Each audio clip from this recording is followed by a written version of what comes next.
Политичките проблеми во Авганистан и долгогодишната војна во земјата принудиле 19-годишно момче да се упати кон Балканот. Патот бил долг и тежок, го изедол пешки, а бидејќи немал храна, јадел и листови од дрва.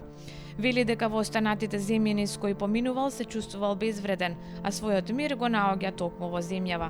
Тоа е под субсидијарна заштита во Македонија од 2020, која секоја година му се продолжува. На 16 години тој бега од Авганистан и тргнува да го спаси својот живот. Во група бевме од прилика 50 души и за 20 дена стигнавме до тука. Имавме многу проблеми по пат, бидејќи скоро целиот пат пешки го изодевме без никакво превозно средство. Имаше денови кога гладувавме премногу. Немавме многу храна, па моравме да јадеме листови од дрва, до тој степен. Откако тргнав, поминав низ многу држави, како Иран, Турција, Грција. Но во ниедна од тие држави не се почувствував безбеден и сигурен. Тука се осетив најбезбеден. Лице под субсидијарна заштита е странец, некој му се дозволува да остане во рамките на државата, бидејќи постојат цврсти причини да се верува дека доколку се врати онаму каде што е државјанин, ќе има вистински ризик по неговата безбедност.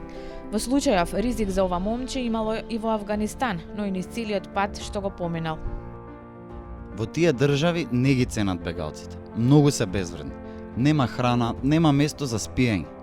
Тие што патувале низ овој пат знаат дека неизбежни се физички напади и малтретирање по тој илегален пат низ шумите.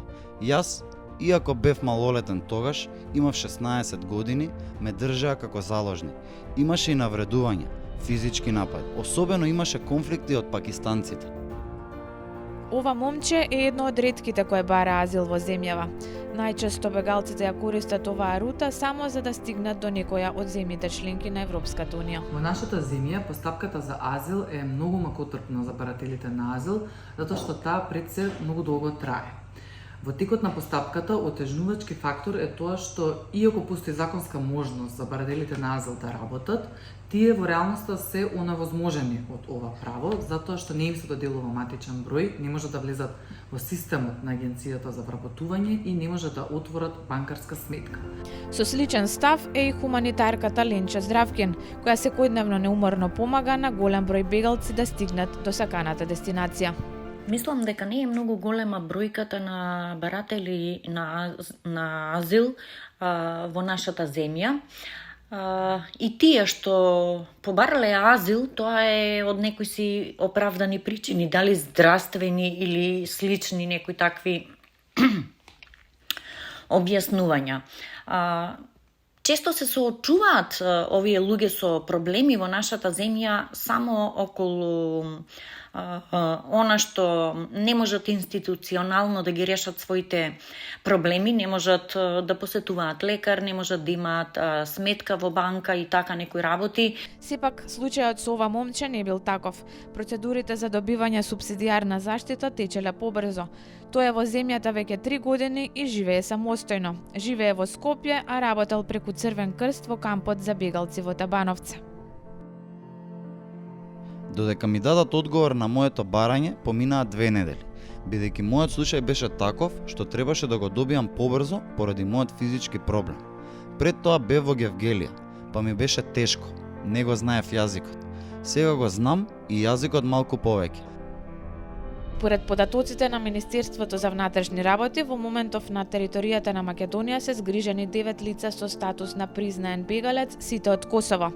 Во текот на 2020 година во секторот за азил примени биле 199 барања за признавање право на азил, а само за едно лице од Авганистан било донесено решение со кое му се признава статусот на субсидијарна заштита. На 23 лица барањето за меѓународна заштита им е одбиено, а за останатите лица запрена е постапката за признавање право на азил, оти го напуштиле местото определено за нивно сместување и повторно не се јавиле. Во 2021 година во секторот за азил биле примени вкупно 92 барања, од кои на 4 лица им се признал статус на субсидијарна заштита. Во 2022 година 168 лица поднеле барање за признавање право на азил, но секторот за азил нема донесено решение со кое се признава статус на меѓународна заштита. Многу брзо по поднесувањето на барањето го напуштаат Центарот за баратели на азил, а и државата со намера да стигнат до целта, земјите членки на ЕУ. Исто така, во добар дел, причина е и фактот што во постапките се констатира дека не се исполнети условите за доделување на статус. Без разлика на тоа што на прсти се бројат лицата на кои им е одобрен статус на азиланти или се под субсидијарна заштита во земјава, стереотипите и предрасудите за нив и понатаму остануваат. Иако постојат многу стереотипи дека бегалците лажат или крадат, ние сме сведоци на спротивното. Тоа се луѓе кои што се приморани да избегаат од својот дом и да отпочнат нов живот во туѓа земја. Сега со војната во Украина се облажија стереотипите кај јавноста за бегалците, но тоа не треба да биде така. Доколку дојде до тоа некој од нас да стане бегалец, би сакали ние да бидеме прифатени од другите земји и да имаме можности за нормален живот.